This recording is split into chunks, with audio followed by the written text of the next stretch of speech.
يقول يا ليتني يا ليتني يا ليتني قدمت لحياتي।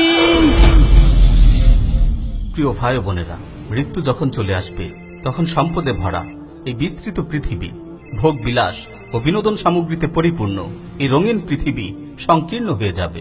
এই বিশাল পৃথিবীতে তোমাকে দাফন করার জন্য শুধুমাত্র 3.5 হাত জায়গা বরাদ্দ থাকবে। মাটির নিচের সেই অন্ধকার কবরে তোমাকে একা রেখে আসা হবে। তুমি জানো কি কারা তোমাকে বহন করে সেই অন্ধকার কবরে রেখে আসবে? তোমার বাবা, তোমার বন্ধু, তোমার আদরের সন্তান, তোমার প্রিয়জনেরা তোমাকে কাঁধে বহন করে সেই অন্ধকার কবরে রেখে আসবে। সেই নির্জন ও একাকিত্বের ঘরে তোমাকে মাটি চাপা দিয়ে রেখে আসা হবে। সবাই তোমাকে দাফন করে নিজ নিজ ঘরে ফিরে আসবে। আজকে তুমি যাদেরকে এত ভালোবাসো, যাদের জন্য দিনরাত পরিশ্রম করো, তারা কেউই তোমার সাথে থাকবে না। সবাই তোমাকে রেখে চলে আসবে। তোমার কবরে শুধুমাত্র তুমিই থাকবে। এমন সময়ে আল্লাহ তাআলা তোমাকে ডাক দিয়ে বলবেন, আব্দি যাহাবু ওয়া তারাকুক ওয়া ফিল কবরি ওয়াদাউক। হে আমার বান্দা, ওরা সবাই তোমাকে ছেড়ে চলে গেছে, তোমাকে এই অন্ধকার কবরে একাকী রেখে গেছে। আজকে আমি ছাড়া তোমার পাশে আর কেউ নেই। আজকে আমি ছাড়া তোমাকে দেখার মতো আর কেউ নেই। প্রিয় ভাই ও বোন, আল্লাহর কসম করে বলছি, সেই কঠিন মুহূর্তে তোমার চোখের সামনে তোমার অপরাধগুলো একের পর এক ভেসে উঠতে থাকবে। তোমার মনে পড়ে যাবে দুনিয়াতে তুমি মসজিদের মিনার হতে ফজরের আজান শুনতে, কিন্তু নামাজ না পড়ে মুয়াজ্জিনের ডাকে সাড়া না দিয়ে গভীর ঘুমে আচ্ছন্ন হয়ে থাকতে। তোমার মনে পড়ে যাবে দুনিয়াতে থাকতে তুমি তোমার বাবা মায়ের অবাধ্যাচরণ করতে।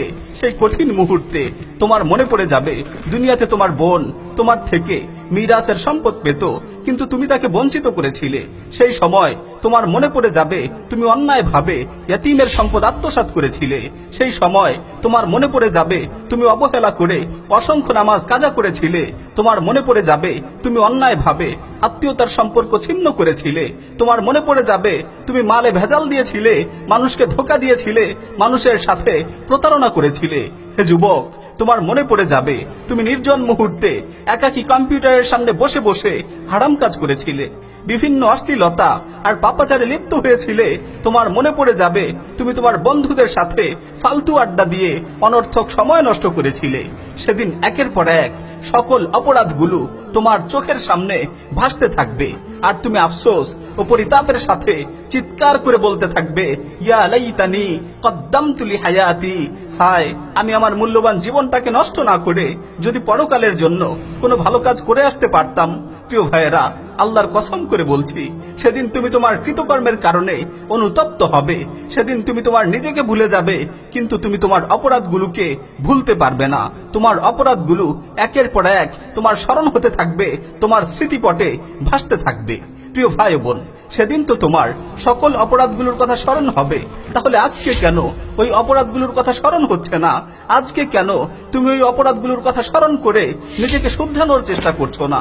আজকে কেন তোমার অপরাধগুলোর কথা স্মরণ করে তোমার প্রতিপালকের কাছে ফরিয়াদ করছো না, তাওবা করছো না?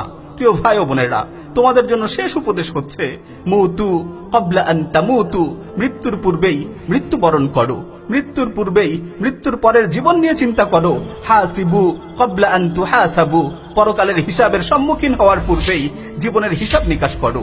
পরকালে হিসাবের সম্মুখীন হওয়ার পূর্বেই নিজের জীবনের হিসাব নিকাশ করো।